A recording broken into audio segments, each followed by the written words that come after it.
তো এই যে আমরা এখন বাজে রাত্রি 3:45, 3:45 বাজে রাত্রিবেলা।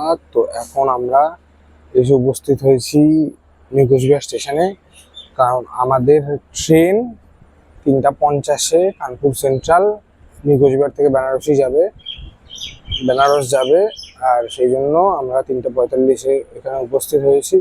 ট্রেন আপাতত লেট চলছে, আধা ঘন্টা লেট চলছে ট্রেন। এরা রেল ওয়ান অ্যাপ বলছে, কিন্তু আসলে ট্রেন 1 ঘন্টা লেট চলছে, যেটা আমরা নিজেরা সার্চ করে দেখতে পাচ্ছি। তো দেখা যাক। এই যে মা, এই যে ডোনা এখানে এসে বসে আছে, আর এই যে বাবা, আর এই যে আমি। আর এই হলো আমাদের লাগেজ, 1, 2, 3, 4, 5টা। আমরাও 5 জন, লাগেজও 5টা। তো এরপরে ট্রেনে আসলে তোমাদের সাথে দেখা হচ্ছে।